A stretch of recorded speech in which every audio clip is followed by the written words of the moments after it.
Hablando de factores de riesgo, el artículo 253 de la Ley para Adolescentes considera como función del Estado evitar esos factores de riesgo. Lógicamente, perdón que empiece concluyendo, si el Estado tiene una función para evitar los factores de riesgo, el Estado tiene que evitar los niños en la calle. Hoy tenemos miles de familias con los hijos en la calle que en vez de estar o en lugar de estar en la escuela, están con mamá y papá. Y ahí en la calle defecan, y ahí en la calle orinan, y ahí en la calle comen, y ahí en la calle viven.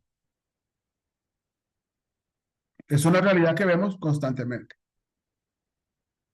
La vemos no solamente constantemente, sino cada uno de nosotros estamos enfrentando constantemente a los niños que viven ahí, con sus padres, con su madre, la que vende, la que recoge, la que pide, la que canta para que le den.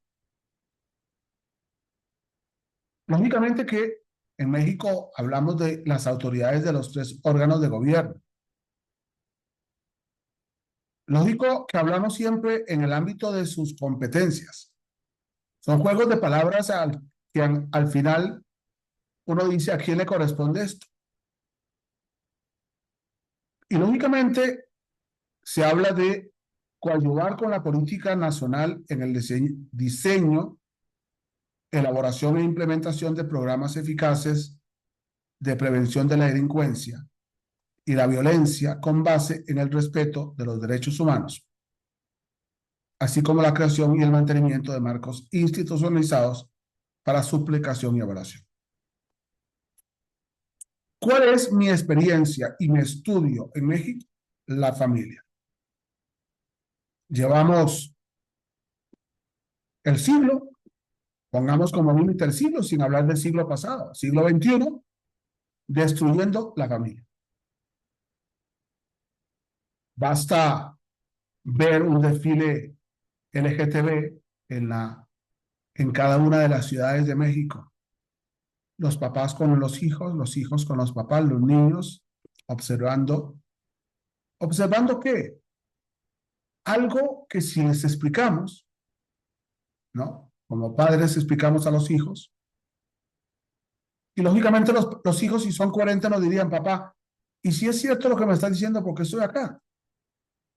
¿Qué belleza es cuando vemos al ejército de los Estados Unidos mexicanos desfilar por las calles, cuando los vemos reunidos en el Zócalo, cuando los vemos pasando revista ante el presidente de la República, ahora ante la presidenta? Pero los niños, si tuviéramos que explicarles por qué se hace tanto daño el Día Internacional de la Mujer, por qué se cubren las esculturas y los edificios para que no se destrocen, para que no se llenen de grafiti. Pero no me preocupa tanto esto. Me preocupa el aborto. Me preocupa el daño psicológico que el aborto hace a la mujer que abortó. Me preocupa que la mujer hoy en México pueda abortar sin tener que pedirle permiso al esposo. Me preocupa que la mujer puede abortar porque le da la gana abortar. Porque la Suprema Corte a nivel de jurisprudencia ha dicho que libremente aborte. No tiene que haber una razón más que la razón que le da la libertad. Sin darnos cuenta, hablamos de factores de riesgo ayer, sin darnos cuenta de lo que significa el aborto para una mujer que está matando al hijo de sus entrañas, en sus entrañas mismas. Cuando el artículo 253 nos dice que debemos considerar aspectos de prevención del delito en el diseño de todos los programas y políticas sociales y económicas, especialmente en el diseño de las políticas laborales, educativas, culturales y deportivas, de salud, de vivienda y planificación urbana. desde la perspectiva de género y de combate contra la pobreza, la marginación social y la exclusión.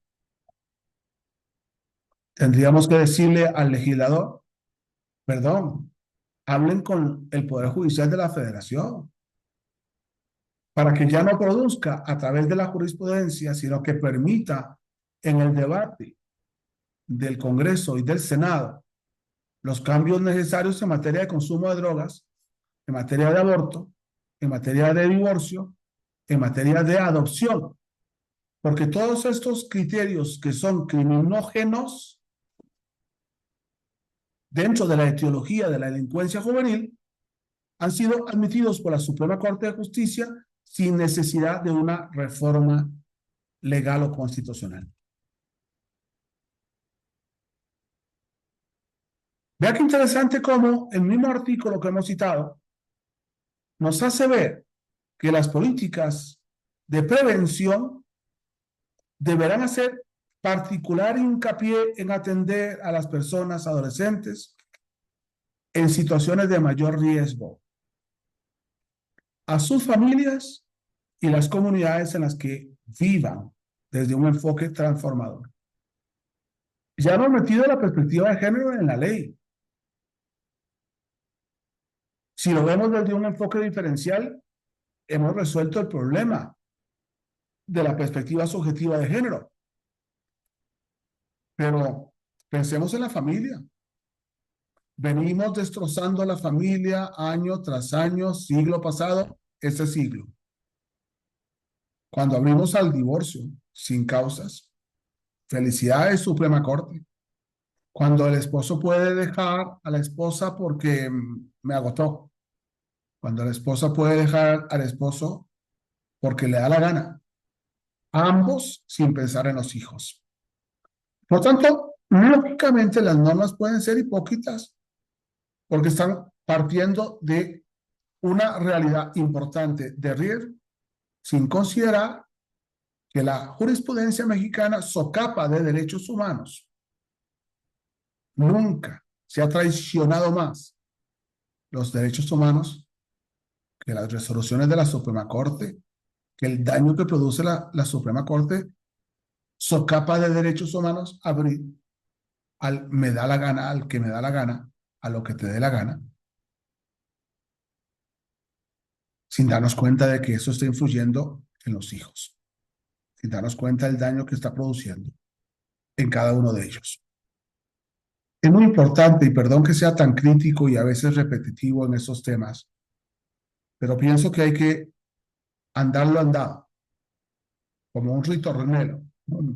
Hasta que en algún momento alguien entienda esto, que la Suprema Corte de la Justicia de la Nación está haciendo lo que le da la gana, contra la Constitución y la ley, sin que nadie le diga nada. Y estamos afectando a los niños, a las niñas, a los adolescentes, a los jóvenes, en el tema de la moral, del derecho, y estamos produciendo riesgos para su delincuencia juvenil. Muchas gracias.